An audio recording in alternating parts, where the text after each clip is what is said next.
Alléluia. Amen, vous pouvez prendre place.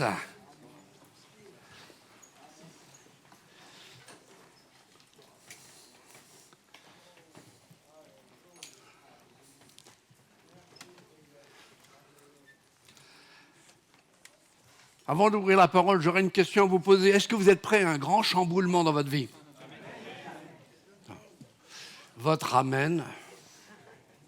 Et vous savez, quand vous faites un chamboulement à la maison, on est quelquefois obligé de payer un déménageur, spécialement quand vous arrivez à un certain âge. Mais Dieu veut faire vraiment un chamboulement dans notre vie. Et au travers de notre vie, il va chambouler la France. J'ai dit, il va chambouler la France. Il va chambouler l'Europe. Il va chambouler le monde. Parce que le monde est sous l'emprise de Satan. Amen. On va lire un passage très connu des enfants de Dieu dans Josué au chapitre 1er, verset 8. Josué, chapitre 1er, versets 8 et 9.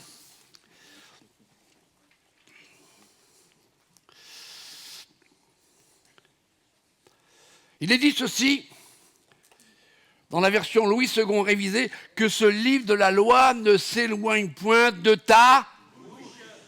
Ça, c'est bien. Oh, superbe. Médite-le jour et nuit pour agir fidèlement selon tout ce qui est écrit. Car c'est alors que tu auras du succès dans tes entreprises, c'est alors que tu réussiras. Ne t'ai-je pas donné cet ordre? Fortifie-toi et prends courage. Ne t'effraie point, ne t'épouvante point. Regardez la suite. Car l'Éternel ton Dieu est... Tourne-toi vers ton voisin, dis l'Éternel ton Dieu est avec toi. Tourne-toi de l'autre côté maintenant et dis-lui, l'Éternel, ton Dieu, est avec toi.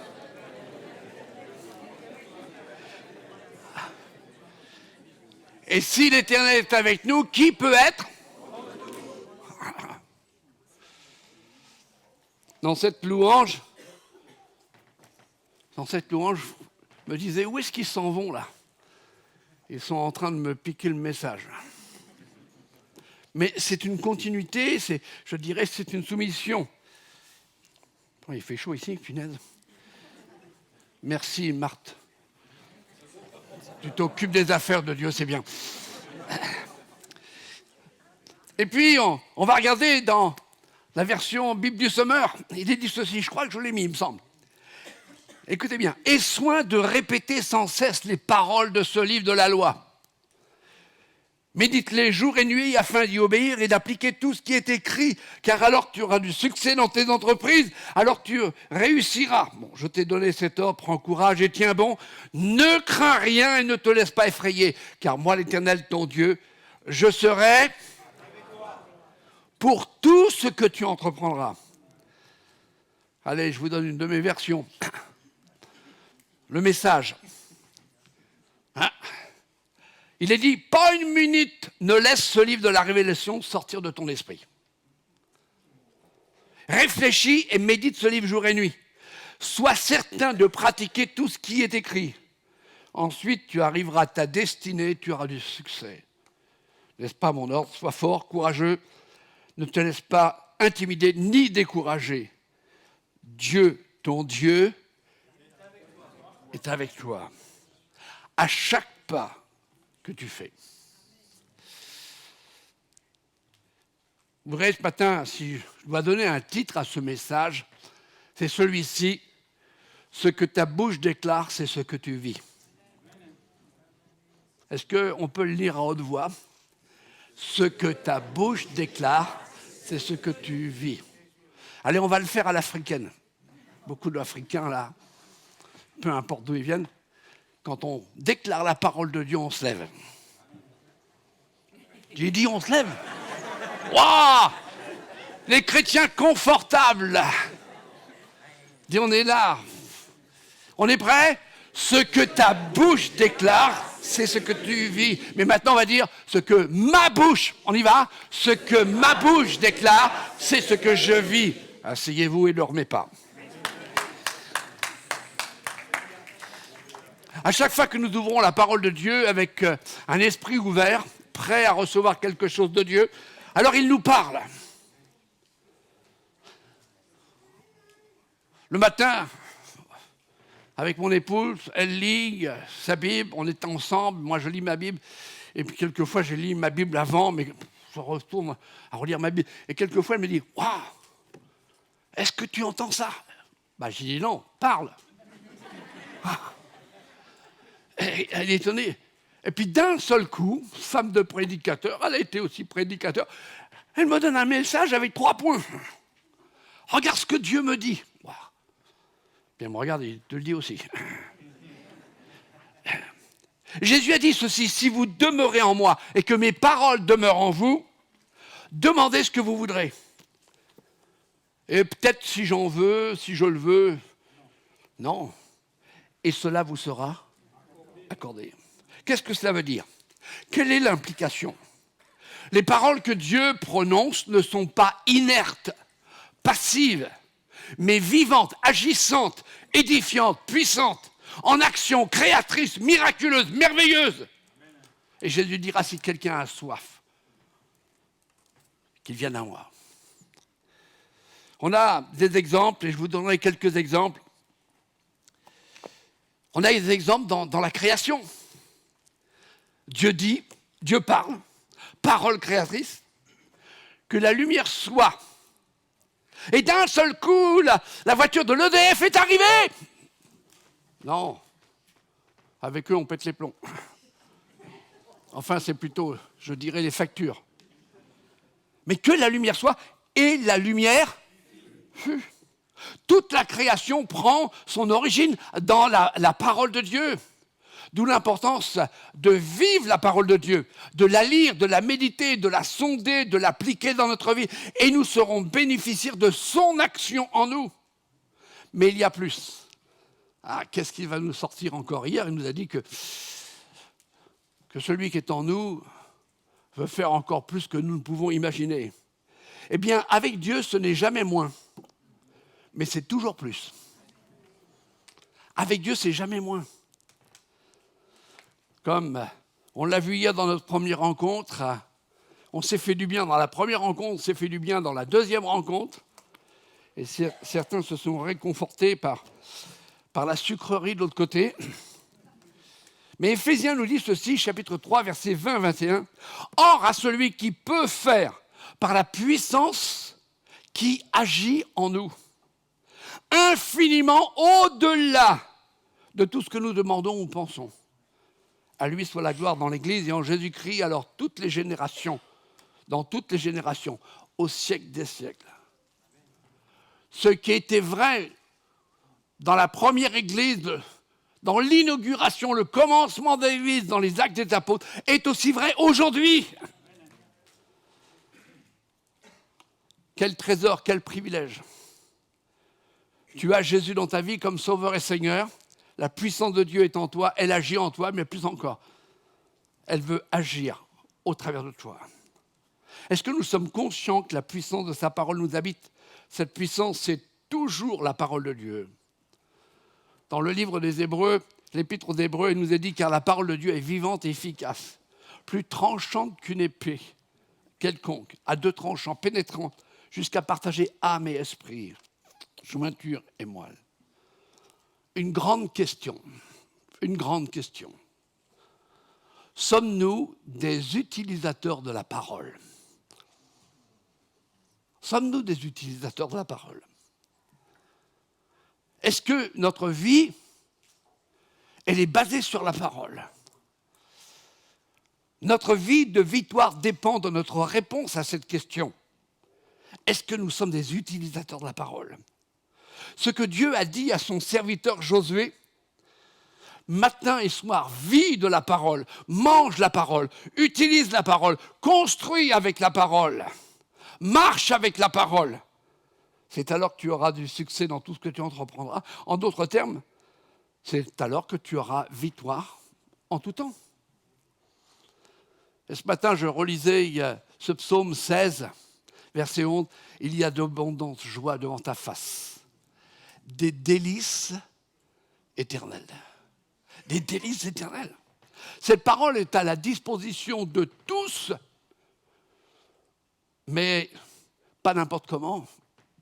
Il faut la lire, il faut l'appliquer, il faut l'aimer. C'est sur cette parole et dans cette parole que nous devons mettre et appliquer notre foi. Pourquoi ? Eh bien, parce que cette parole, c'est une parole d'autorité et de puissance. Est-ce que vous croyez en l'autorité de la parole de Dieu ? Est-ce que vous croyez que dans la parole de Dieu, il y a toute l'autorité de Dieu ? Moi, je le crois. Je ne sais pas si vous vous rendez compte, mais nous avons l'autorité de Dieu. Si nous demeurons dans sa parole, Dieu demeure en nous. Jésus a dit, je demeurerai en vous. Et donc, nous avons une autorité. Je me rappelle, quand je voyageais avec le pasteur Feu Paul Tucker, un papa spirituel aussi pour notre Église, un apôtre véritablement dont le ministère était puissant. Et quand je voyageais avec lui, je le voyais et il mettait aussi tout de suite son blouson de policier. Il était policier, il était officier, il était responsable dans la ville où il se trouvait. Et puis, quand on est monté à Piquenjicom, on m'a donné un blouson avec le badge de policier de Ojibwe, c'est-à-dire de Piquenjicom. Et un jour, je faisais quelques emplettes pour notre missionnaire Colline, et puis Paul restait dans sa voiture avec son blouson de police.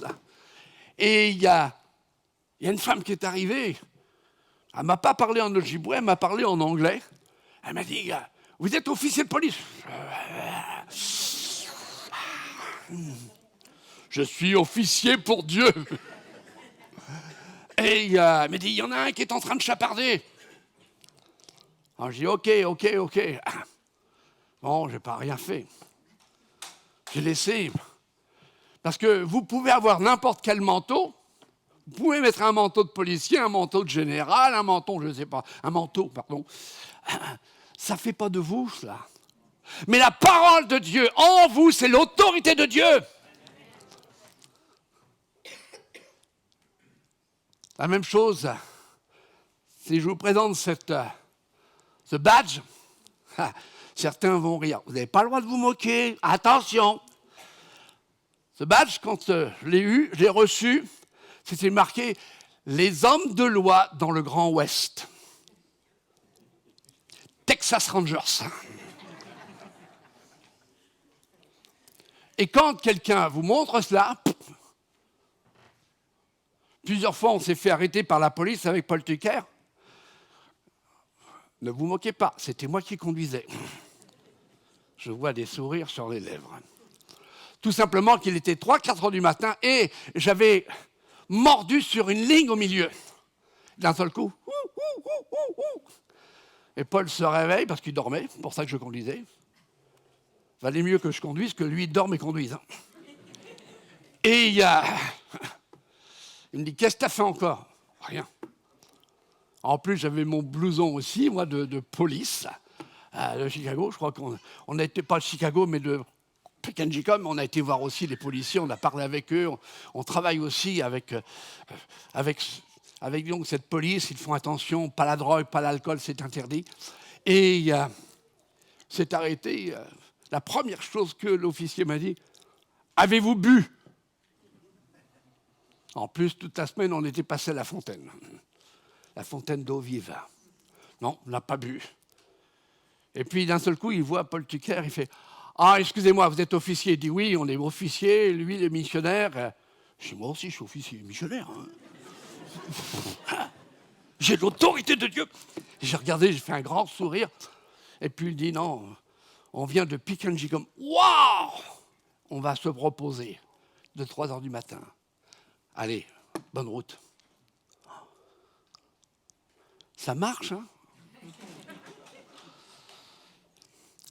Quand nous avons la parole d'autorité et de puissance, Et quand nous fonctionnons sur la parole d'autorité et de puissance, on a un exemple. Luc chapitre 5, je ne l'ai pas mis, mais un exemple biblique nous raconte un événement remarquable qui confirme ce que nous sommes en train de méditer, ce que l'Esprit veut nous amener à faire. Et la louange, et Pasteur Mathias a déjà fait une introduction sur le message. Jésus est dans une barque. Il prêche à la foule. Ensuite, il dit à Pierre, avance en pleine eau et jette les filets. J'aimerais vous dire ceci, avec le Seigneur, ce n'est jamais terminé. Le diable, il te dit, c'est terminé. Avec le Seigneur, ce n'est jamais terminé. Le message est toujours le même pour chacun d'entre nous. Notre Dieu n'est pas un Dieu passif. Le laxisme ne se trouve pas dans sa nature. Car Dieu est un Dieu de mouvement, d'action. Et même si tout espoir a disparu, si même tu vis des échecs, lui, il n'échoue pas. Et il veut t'amener à aller plus loin. Alors il dit ceci. Ah, merci. C'est gentil. Ah, tu peux m'en donner une deuxième si tu veux. Ouais. Sa famille, elle commence à connaître parce que quand je... Non, c'est pas parce que je suis prêt pour l'apéro. À votre bonne santé. Il y a ceux qui nous écoutent sur la chaîne. Vous êtes là, vous pouvez boire comme vous voulez. Qu'est-ce qu'il dit à Pierre? Avance. Le Seigneur ne te dira jamais recule. Le Seigneur ne te dira jamais va sur le côté droit, va sur le côté gauche. Mais il dit à cette église, avance. Et il te dit quoi en plus? Avance en pleine eau. Là où tu ne peux plus compter sur toi-même, là où tu ne peux plus contrôler les éléments. Mais celui qui te l'ordonne, et lui, il contrôle les éléments. Avance, prends le risque, sois un courageux. Secoue dans ta vie tout ce qui t'empêche. On a parlé de chaînes. Et à la fin de ce message, je vais vous demander de mettre en pratique, d'avancer en pleine eau. Comme Pierre, écoutant l'ordre de Jésus de venir vers lui sur les eaux, quand il est venu sur les eaux, il est venu et il n'a pas dit « Ah, attendez, bougez pas, mon gilet de sauvetage, je prends mon petit bouée, ma petite bouée avec mon petit canard. » Non. Il est avancé quand Jésus lui a dit « Viens ». Et Jésus dit à chacun, il est temps d'avancer. Ce n'est pas en stagnant que nous pourrons entrer dans sa puissance et dans le miraculeux. Il faut bouger, il faut agir. Lorsqu'il parle, il faut cesser de se réfugier derrière des excuses qui n'ont aucune valeur. J'aime la réponse de Pierre. Maître, nous avons travaillé toute la nuit sans rien prendre. Il admet son échec en tant que professionnel. Mais il dira, sur ta parole, sur ton ordre, dans ton autorité, je vais jeter le filet. Il reconnaît, il admet que durant toute la nuit, tous leurs efforts, ce qui manquait, c'était la parole de Jésus. Ok, Seigneur, je te fais confiance. Même moi, un pro de la pêche. Car ce n'est pas dans la journée qu'on pêche, car les poissons ne sont pas là. Mais si tu le dis, je le fais, j'avance. Et si le Seigneur te disait ce matin, tu vas pratiquer ce que tu n'as jamais encore fait, ou ce que peut-être ta tradition ou ta routine t'empêche de le faire. Tu as tellement d'années d'expérience, mais Dieu te dit, ah, laisse tomber tes expériences du passé, mais avance. Si nous avancions dans ce que Dieu nous demande, peu importe nos inquiétudes, peu importe les mauvaises expériences du passé, eh bien, ça, avancer, c'est demeurer dans sa parole. Le miracle de la parole crue et obéie se manifeste. J'aimerais vous dire, à la parole se joint toujours le geste. L'action, l'obéissance. Encore une fois, Jésus va au-delà de ce que nous demandons. Et espérons, il y a tellement de poissons. Écoutez bien. Quand tu avances en pleine eau, que tu jettes ton filet, il va y avoir une telle quantité de poissons qu'il faut appeler une autre barque. C'est ce que j'appelle, moi, la multitude. Si chaque chrétien, ce matin, décide, Seigneur, sur ta parole, je vais agir, je vais avancer. Là où je suis un peu timide, là où j'ai un peu peur, mais je me lâche. Je me lâche dans la foi. C'est pas cette foule que nous avons ce matin. Mais on sera obligé peut-être, si on n'a pas notre bâtiment, d'avoir 2, 3 services. Que ce soit à AMF, Amfreville, ou que ce soit à Pont-de-l'Arche.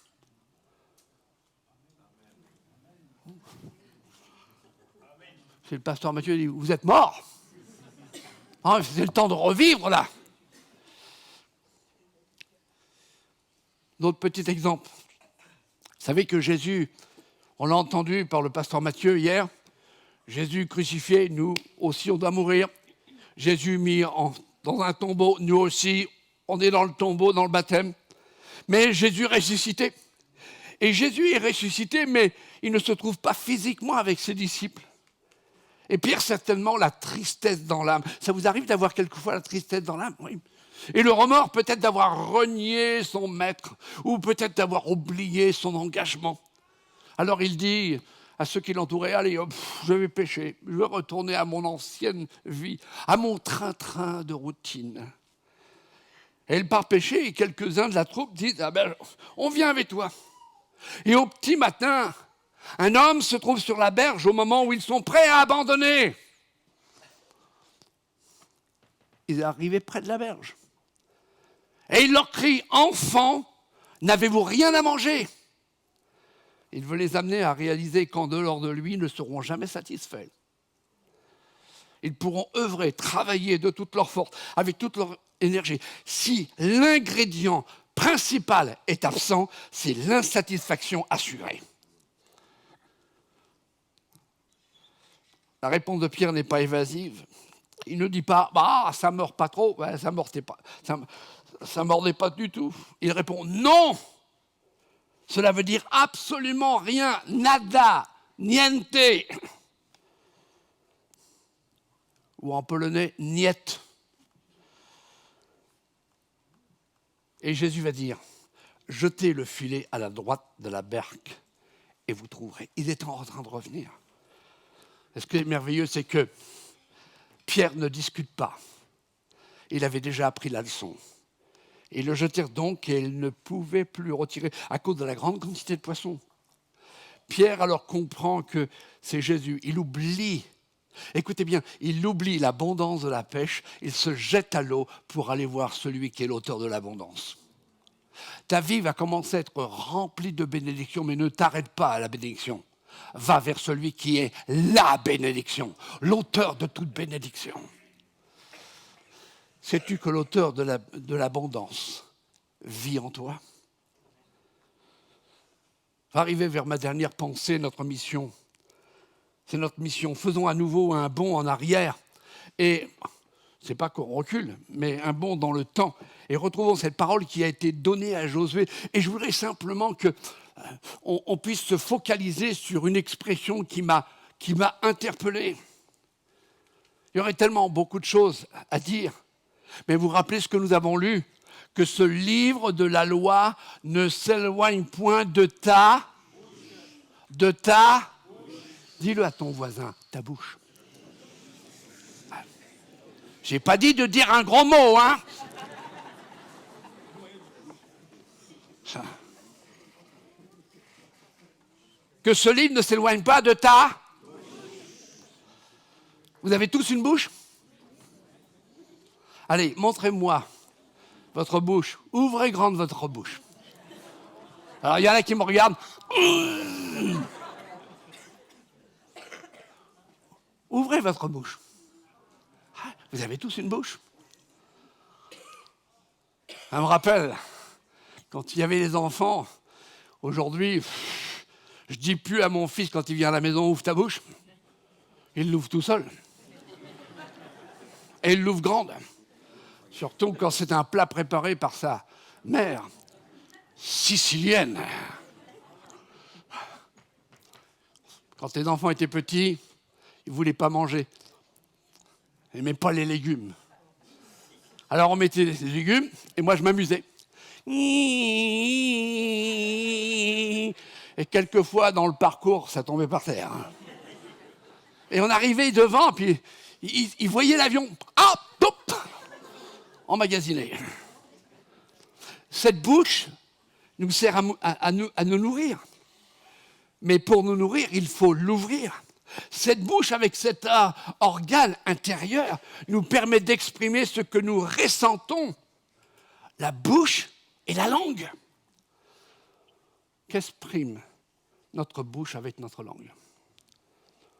Pour Josué, ce détail lui était très important, car c'est avec cette bouche qu'il allait transmettre le conseil de Dieu. Psaume 81, verset 11. Ouvre ta bouche et je la remplirai. Il y est, ouais. Et j'aime bien aussi la version BDS. Ouvre largement ta bouche. Si tu regardes la parole de Dieu avec tes dents, bon, avec ton âge, les dents s'écartent, donc il peut encore passer quelque chose. Ça peut arriver. Quelquefois même, il n'y a plus de dents, mais bon. Mais ouvre largement ta bouche. Pourquoi? Parce que je veux vraiment te remplir. Dieu veut mettre ses paroles dans notre bouche. Et ces paroles vont purifier. Il nous a dit que, Marie, que chacun aime sa femme. Tout le monde le connaît, tout le monde le fait. Amen. Comme Christ a aimé l'Église et s'est livré lui-même pour elle, afin de la sanctifier, en la purifiant, en la lavant par l'eau de la parole. Plus sa parole est dans notre bouche, plus nous sommes purs. Allô? Alors, je ne vais pas dire que j'arrive à ma conclusion. Je regarde l'heure, je fais un peu comme le pasteur Mathieu. J'ai du mal à voir l'heure, là. Dieu veut encore plus pour nous. Est-ce que tu veux le dire haute voix? Dieu veut encore plus pour moi. Avancer dans la parole.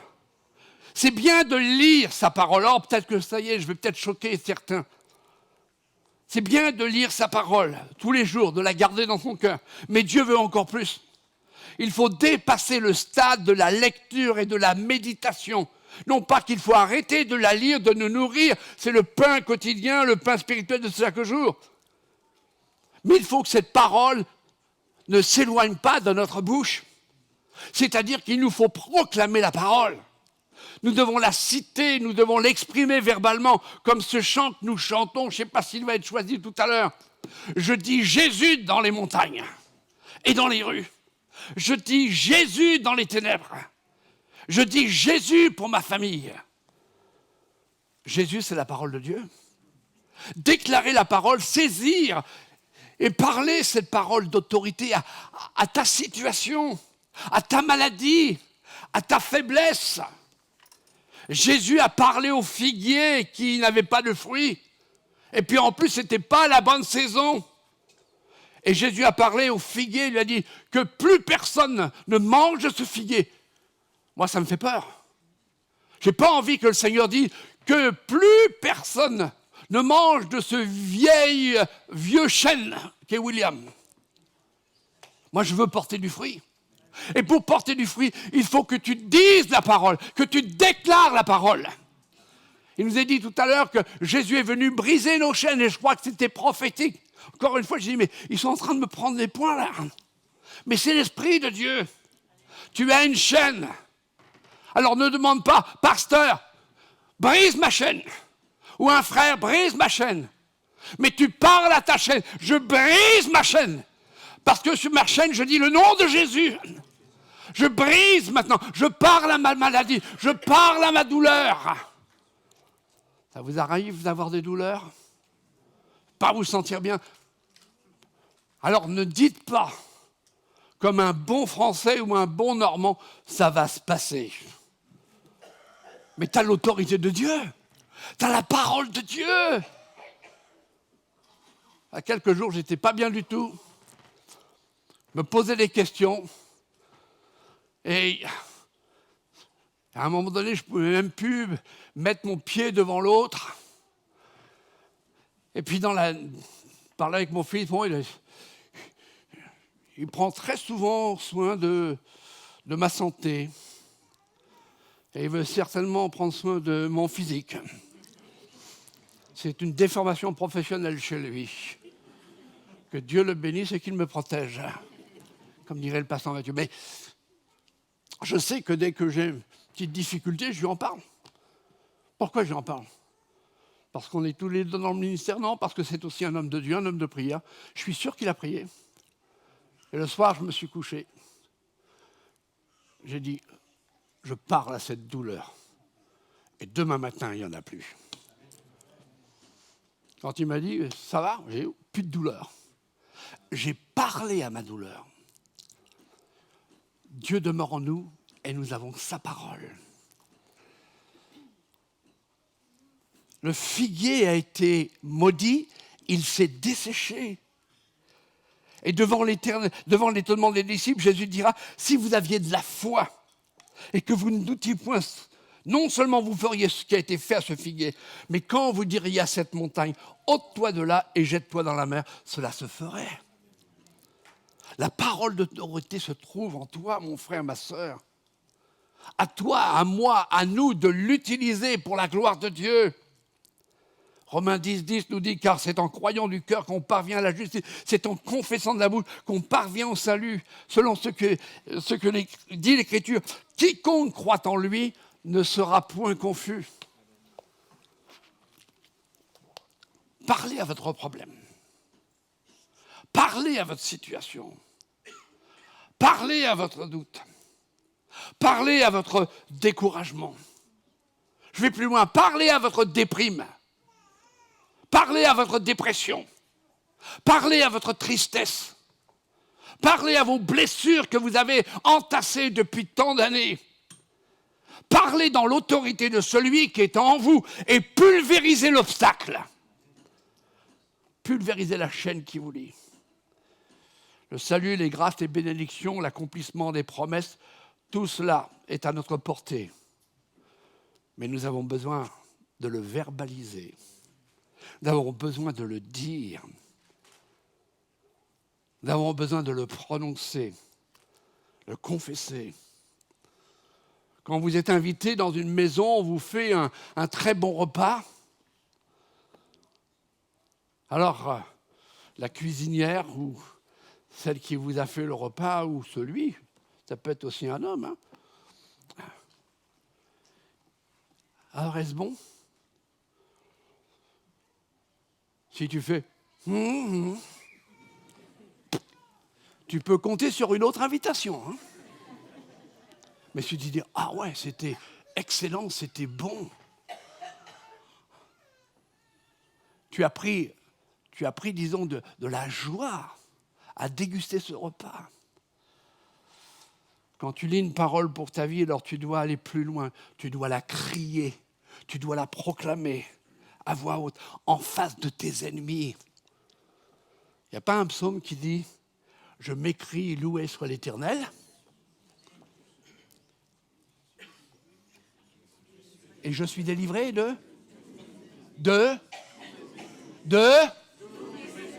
tous mes ennemis. Mais il est dit, je m'écris. Peut-être certains ne connaissent pas encore cette dimension de louange, où on acclame le Seigneur, où on loue le Seigneur, on chante en langue tous ensemble et on crie le nom de l'Éternel. Et il y en a un qui n'est pas content. Mais par contre, il est content quand tu as les dents fermées, quand tu dis ouais, c'est encore un nouveau chant, oui, c'est bien. Non, je m'écris. C'est-à-dire, je dis Jésus. Je dis la parole de Dieu. Et le fait que je déclare cela, je suis délivré de tous mes ennemis. Ça y est, vous pouvez respirer, j'arrive à ma conclusion. Il y a 52 points dans la conclusion. Je prends simplement cet exemple. Vous vous rappelez, dans Ézéchiel 37, il y avait une vallée d'ossements desséchés. Et Dieu dira à son prophète, allez, fais une petite prière. Non, Dieu ne prie pas. Savez-vous que Dieu ne prie pas? Moi, je n'ai jamais vu Dieu descendre de son trône, puis, attendez, je vais essayer de faire, sans craquer mon pantalon. Ah, Seigneur. Ben non, il ne va pas se prier à lui-même. Il est Dieu. Il est autorité. Et quand il veut agir dans ta vie, il parle à ta vie. Dieu ne prie pas. Mais Dieu nous demande de prier. Et Dieu n'a pas dit à son prophète, allez, fais-moi une belle prière. Non. Vous savez que Dieu aurait pu le faire lui-même. Il aurait pu parler à ses os. Mais il dira à son prophète, parce qu'il veut utiliser la bouche du prophète, et il veut que la bouche du prophète devienne sa bouche. Et il dira à son prophète, parle à ses os. Parle à ses os. Afin qu'il revive. Et on sait que le prophète va parler, il va prononcer cette parole d'autorité, parce que cette parole est en lui, sur ses os desséchés. Et il va commander aux 4 vents de souffler un souffle de vie. Le résultat, c'est une armée qui s'est levée. Dieu cherche chez toi, mon frère, ma sœur, chez moi, quelqu'un qui va commencer tous les jours à proclamer la parole de Dieu. Parce que tu peux lire la parole de Dieu, puis tu peux aussi avoir un coup de pompe et t'endormir.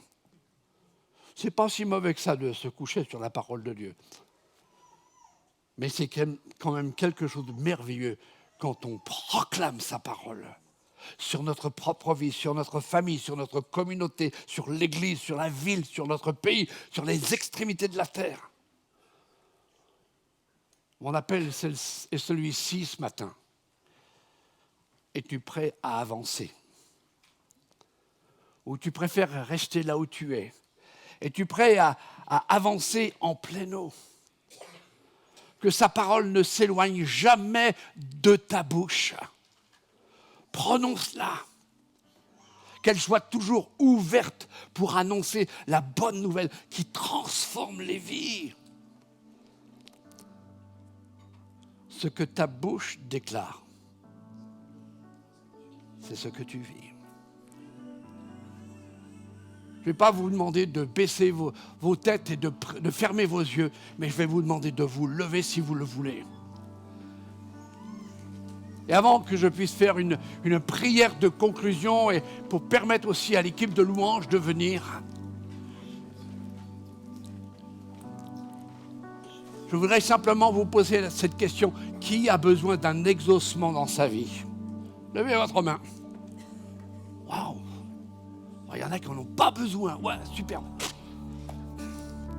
Eh bien, là où vous êtes, je vous demande de parler à votre problème, à votre faiblesse, dans l'autorité du nom de Jésus. Peut-être que tu as un problème financier. Parle à ton problème. Peut-être que tu dis, c'est terminé, je ne fais plus de dettes. Seigneur, donne-moi aussi la sagesse. Peut-être que tu as un problème à ton travail. Parle à ce problème de travail. Dans le nom de Jésus. Prononce le nom de Jésus. Et j'aimerais qu'on puisse le faire à haute voix. Que vous puissiez parler à cette vallée d'os. Et que vous puissiez parler maintenant. Au nom de Jésus, je parle à ma situation. Je m'écris, loué soit l'Éternel. Et je suis délivré. Commençons à parler à nos problèmes, à nos inquiétudes, à nos soucis. Commence à parler maintenant. Prends l'autorité de la parole de Dieu. Que cette parole ne s'éloigne pas de ta bouche. Et comme dira David, je serre sa parole contre mon cœur. Prononce. Peut-être tu as connu des déceptions dans la vie. Parle à ta déception. Dieu veut pas que tu restes dans la déception. Dieu veut que tu entres dans sa joie. Dieu veut que tu entres dans son miracle. Mais c'est à toi d'obéir, c'est à toi de prononcer, c'est à toi de verbaliser, c'est à toi de t'exprimer. Seigneur, je lève mes mains sur cette congrégation. Qu'il y ait des moins jeunes, qu'il y ait des plus vieux, peu importe. Qu'il y ait des jeunes convertis ou qu'il y ait des anciens, des aînés. Mais nous voulons tous obéir à ta parole. Et au nom de Jésus, je veux briser mes faiblesses. Je brise maintenant dans l'autorité de Jésus toute faiblesse. Au nom de Jésus. Seigneur, certains traînent des maladies depuis des mois, des années. Eh bien, je vous invite à briser cette chaîne de maladies. C'est le moment du miracle ce matin. C'est le moment de la délivrance. Commence à prophétiser, commence à parler sur l'autorité de ta parole. Au nom de Jésus, manifeste-toi. À ton nom soit seule la gloire, Jésus. Amen. Est-ce que vous avez reçu cette parole ce matin? Alléluia. Avant que je laisse la place à la louange, j'aimerais vous dire que dans une de mes visites, et mon frère, il est là. Il est là et c'est un miracle. Il a une opération horrible. Pas entrer dans les détails. Il était condamné à se nourrir de poches directement dans son estomac. Allez mon frère, approche-toi. Je ne vais pas te faire parler.